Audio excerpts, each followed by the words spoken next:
Enjoy the movie. Ang paniniwala sa alamat ng Korean Buddhist, kapag ang tao ay namatay, ang kanyang kaluluwa ay dadaan sa ilang pagsubok sa loob ng 49 days sa impyerno. Ang makakapasa sa pagsubok na ito ay mabubuhay muli. Sa ngalan ng serbisyo, isinakripisyo ni Hong ang kanyang buhay para iligtas ang kanyang kapwa sa nasusunog na building. Sa kanyang pagiging bayani, hindi niya napansin na siya ay patay na pala. Bago niya pa ito mapagtanto, nagpakilala sa kanya ang dalawang afterlife guardians na si Chun at Mok. Ipinaalam sa kanya na siya ay patay na at sasailalim sa paghatol. Dahil sa kanyang buhay bayani, si Kim ay nagkaroon ng pribilehiyo na lumahok para sa reinkarnasyon. Tinanggihan ng mga guardians ang kanyang kahilingan na magpaalam sa kanyang ina at ipinadala na siya sa impyerno. Dinala siya ng guardian sa grand entrance ng impyerno. Ipinakilala siya sa leader ng mga guardians na si Rim. Pumasok na sila sa Gate of Judgment. Pagkatapos ay nag-teleport sila sa kakilakilabot na lugar na puno ng mga lava na tinatawag na Mountain of Murder. Gulat na gulat si Mok nang makita ang kanilang lokasyon at agad na question si Hong kung nakapatay ba siya ng tao nung nabubuhay pa siya. Subalit sinabi ni Hong na kailanman ay hindi niya magagawa yan. Ipinaliwanag ni Rim na kahit hindi ka man nakapatay pero naging dahilan ka ng pagkamatay ng iyong kapwa, ay mahahatulan ka rin na siyang dahilan kung bakit sila napunta sa lugar na ito. Napunta si Hong sa malaking stadium na puno ng lava at ang mga tao dito ay pinipilit na makaakyat subalit patuloy pa rin silang nasusunog. Ang prokurador ay sinimulang akusahan si Hong sa hindi nito pagsagip sa isa sa kanyang mga kasamahan kung saan meron sana siyang pagkakataon na gawin ito. Hinihingi nilang dapat maparusahan si Hong sa loob ng 5 taon upang pagbayaran nito ang kanyang kasalanan. Dinipensahan naman ni Rim si Hong sa pagsabing dapat nilang alamin ang totoong pangyayari sa insidente. Lumipat ang eksena kung saan ginawa lahat ni Hong ang makakaya niya upang sagipin ang kanyang kaibigan, subalit nabigo ito kaya sinabi sa kanya ng kanyang kaibigan na iwan na siya at sagipin ang iba pa. Dahil sa desisyong ito, nagawa niyang mailigtas ang 8 tao. Sinabi ni Rim na ang kabayanihan ni Hong ay dapat ikonsidera upang siya ay mapawalang sala. Sa kabutihang palad, pinayagan naman siya na makapagpatuloy sa susunod na pagsubok. Tinanong niya ang mga guardians kung bakit siya tinutulungan ng mga ito. Sinagot naman siya at sinabing nakipagdeal sila sa hari ng impyerno na si Yomra na kapag nagawa nilang matulungang sagipin ang 49 na kaluluwa sa impyerno at may reincarnate muli, kapalit nito ay magiging tao sila. Kalaunan ay nakarating na sila sa tinatawag na Trial of Indolence. Ipinaliwanag ni Chun ang lahat ng ginawa ni Hong sa tagahukom. Sinabi niyang hindi ito kailanman naging tamad sa kanyang buhay at palaging tumutulong sa kanyang kapwa. Sobrang humahanga ang tagahukom sa kanyang mga nagawa. Nang tanungin niya ito kung bakit lagi siyang tumutulong sa kanyang kapwa, simpleng sagot naman ni Hong ay dahil sa pera. Nang marinig ito, nagbago ang isip ng tagahukom kaya iniutos niyang dalhin si Hong sa kaparusahan kung saan makikita ang higanteng batong umiikot at patuloy na dinudurog ang mga tao. Ginawa ng guardians ang lahat nilang makakaya upang sagipin muli si Hong. Nakiusap sila sa tagahukom na usisaing mabuti ang buhay ni Hong. Ang dahilan kung bakit lubos na nangangailangan si Hong ng salapi ay upang may pagamot ang nanay niyang may sakit at mapaaral ang kanyang kapatid. Masipag na nagtatrabaho si Hong kahit hindi niya na iniisip ang kanyang sarili. Nang mapagtanto ng tagahukom ang dahilan ni Hong, nalaman niyang hindi talaga sakim si Hong sa pera at ang dahilan lang nito ay upang matulungan ang kanyang pamilya. Sa huli ay ipinawalang sala niya na rin ito. Pagkatapos ay mabilis silang bumulusok sa bangka patungo sa susunod nilang lokasyon. Maya-maya, napansin nilang hinahabol sila ng ilang mga halimaw. Inilabas ng mga guardians ang kanilang armas at tinaboy ang mga halimaw. Nagawa naman nilang mataboy ang ilan subalit muntikan ng mahulog si Rim sa bangka. Ginawa ni Mok ang lahat para depensahan si Rim. Sa huling sandali, inatake ni Mok ang malaking bato, dahilan para maharangan ang mga halimaw. Ipinaliwanag ni Mok na kaya nangyayari ito ay marahil isa sa mga pamilya ni Hong ay namatay at naging isang vengeful spirit at naghihiganti. Upang matigil ang paghabol sa kanila ng mga halimaw sa susunod, nagdesisyon si Rim na bisitahin ang bahay ni Hong upang imbestigahan kung sino ang vengeful spirit. Napansin ni Rim na buhay ang ina ni Hong. Ibig sabihin lang nito ay marahil ang kapatid niyang si So ang namatay at naging vengeful spirit. Ang masamang spirito ay sinubukang tumakas kaya't hinabol ito ni Rim.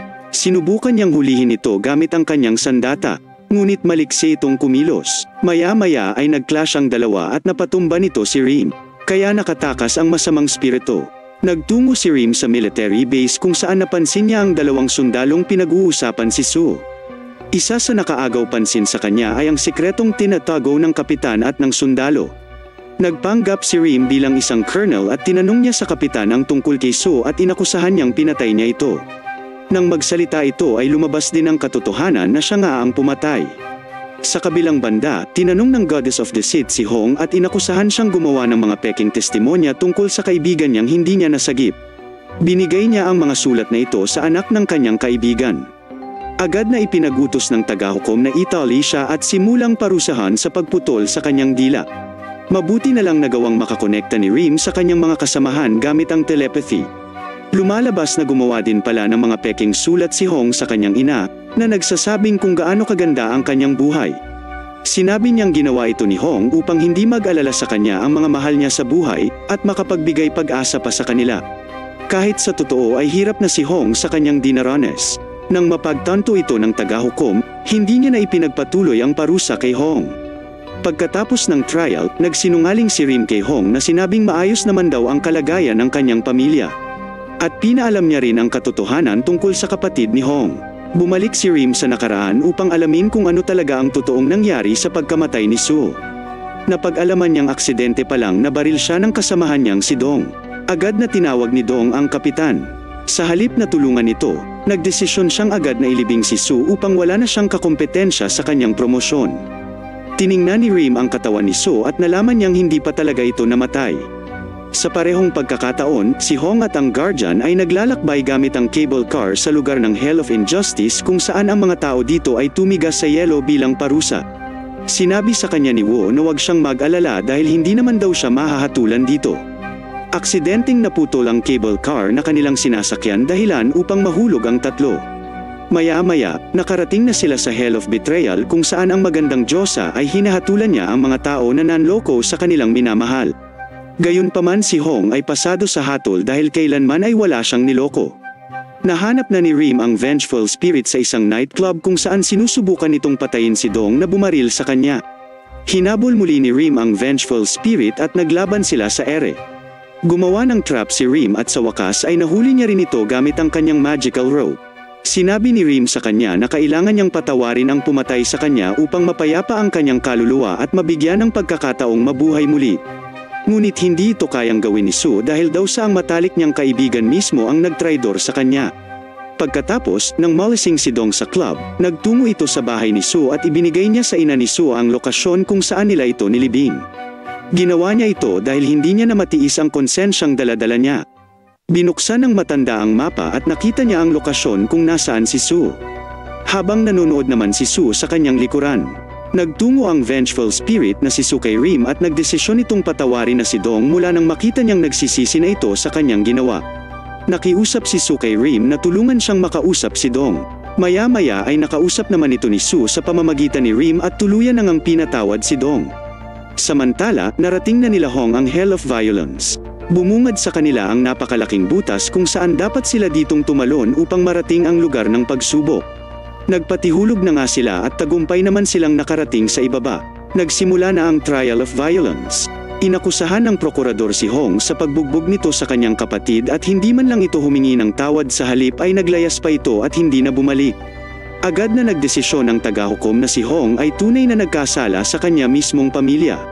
Sisimulan na siyang parusahan sa pamamagitan ng pagtama sa kanya ng mga bato ng walang tigil. Nang makita ito ni Chun, nakiusap siya sa tagahukom na huminto muna ng sandali. Nakiusap ito na kung maaring bigyan sila ng kaunting panahon upang mag-imbestiga. Sa kasamaang palad, napag-alaman ng mga Guardian ang totoong pangyayari. Nagising si Sue sa kalagitnaan ng gabi at tinatanong ang kanyang kuya kung ano ang ginagawa nito. Nakita ni Sue na sinusubukan patayin ni Hong ang kanyang ina sa pamamagitan ng unan. Pinigilan ni Sue ang kanyang kuya kaya binugbog niya ito. Lumalabas na nawawala na ng pag-asa si Hong sa mga panahong yun dahil sa ang kanilang pamilya ay sobrang hirap na sa buhay at wala silang makain at nagkasakit pa ang kanilang ina. Ang tanging paraan lang na naisip niya ay tapusin na ang buhay ng kanyang ina upang hindi na ito magdusa sa kanyang sakit. Ito rin ang naging dahilan kung bakit siya naglayas at hindi na bumalik pa. Nang malaman ng mga Guardian ang totoong kwento, nawalan sila ng pag-asa at napagtantong hindi nila maipapanalo ang trials, lalong-lalo na ang huling pagsubok sa Hell of Filial Impiety. Sa parehong pagkakataon, naging mapayapa na ang kaluluwa ni Sue at sisimulan na nito ang kanyang paglalakbay para sa reinkarnasyon. Nang makarating sila sa kampo ng militar, nasurpresa si Sue nang makita niya ang kanyang ina na nagmamakaawang dalhin siya sa katawan ng kanyang anak. Nagalit ang kapitan nang makita ito at sinira ang signboard. Pagkatapos ay itinulak niya ang matanda. Sobrang nagalit si Sue nang makita niyang sinaktan ng pumatay sa kanya ang kanyang ina. Nag-init sa galit si Sue at unti-unting bumalik ang kanyang sarili sa pagiging vengeful spirit. Nakawala siya sa magical rope ni Reem at sa knuckle niya ito sabay itinapon. Nagwala ng husto si Sue at naging isang dambuhalang ipo-ipo. Nilamon niya halos lahat ng mga sundalo. Nagawa niya pang mabuksan ang portal patungo sa kabilang buhay. Winasak ng vengeful spirit ang buong paligid, habang iniligtas naman ni Reem ang ibang mga sundalo. Biglang dumating si Mok mula sa portal at agad na inatake nito si Sue dahilan para mawasak ang higanteng ipo-ipo ni Sue. Sinamantala ni Reem ang pagkakataon at muling itinali si Sue gamit ang kanyang magical rope. Samantala, nagsimula na ang trial ni Hong. Nagdesisyon si King Yomra na siya mismo ang hahatol sa kaso ni Hong. Inakusahan niya ito sa tangkang pagpaslang sa kanyang ina at pagbugbog sa kanyang kapatid. Inihayag din ni King Yomra na alam mismo ito ng kanyang ina ngunit nanatili itong tahimik at kinimkim ang pait sa kanyang puso na siyang lalong nagpalala sa kaso ni Hong ayon kay King Yomra. Dagdag niya pa na paparusahan ng habang buhay si Hong dito sa impyerno dahil sa tangkang pagpatay sa taong nagbigay sa kanya ng buhay.